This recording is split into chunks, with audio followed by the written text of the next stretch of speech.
নমস্কার সবাইকে, কবিতা রান্নাঘরে। আজকে আমি আপনাদের তৈরি করে দেখাচ্ছি লাউ শাকের একটি রেসিপি, যা গরম ভাতের সাথে খেতেও খুবই ভালো লাগে এবং স্বাস্থ্যের পক্ষেও খুবই উপকার।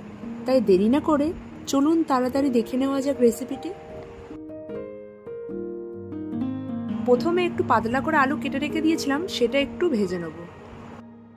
আলুটা একটু ভাজার পরে লম্বা লম্বা করে বেগুন কেটে রেখে দিয়েছিলাম, সেটা দিয়ে দিচ্ছি।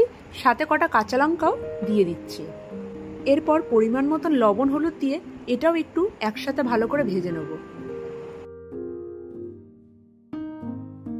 সবগুলো একবারে ভাজার পরে আমি এখানে লাউ শাকের ডাঁটাটা আগে দিয়ে দিচ্ছি, যাতে লাউ ডাঁটাটা ভালো মতন সেদ্ধ হয়। এরপর জল দিয়ে এটা চাপা দিয়ে দেবো। এটা 3 থেকে 4 মিনিটের মতন হাই ফ্লেমে হবে। 3 থেকে 4 মিনিট পরে আমি কেটে রাখা লাউ শাকগুলো দিয়ে দিচ্ছি।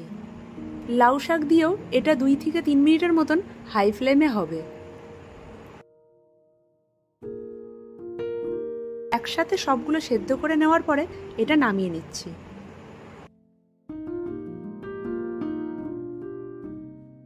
এরপর তেলের মধ্যে শুকনো লঙ্কা, 5 ফোড়ন আর একটু জিরে দিয়ে এটা একটু ভালো করে ভেজে নেব। এটা ভালো করে ভেজে নেওয়ার পরে আমি কয়েকটা চিংড়ি আগের থেকে ছাড়িয়ে রেখে দিয়েছিলাম, সেটা দিয়ে দিচ্ছি। চিংড়ি দিলে এই রকম লাউ শাকের রেসিপি খেতে খুবই ভালো হয়। আর চিংড়িটাকে একটু ভালো করেই ভেজে নেব। চিংড়িটা ভাজার পরে সামান্য হলুদ আর 1.5 চামচের মতন ধনের গুঁড়ো দিয়ে নাড়াচাড়া করেই আমি সেদ্ধ করে রাখা লাউ শাকটা দিয়ে দিচ্ছি। দিয়ে এটা ভালো করে একটু নাড়াচাড়া করে নেব। নিয়ে এটা চাপা দিয়ে দেবো। এটা 4 থেকে 5 মিনিটের মতন মিডিয়াম ফ্লেমে হবে।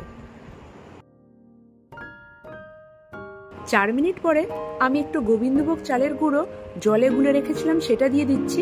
দিয়ে এটা 1 মিনিটের মতন ফুটিয়েই নামিয়ে ফেলবো। এই রকম চালের গুঁড়ো দিয়ে শাকের তরকারি রান্না করলে খুব ভালো টেস্ট হয়। আপনারা এইরকমভাবে অবশ্যই লাউ শাকের রেসিপি করে খেয়ে দেখবেন, যা খেতে খুবই ভালো হয়।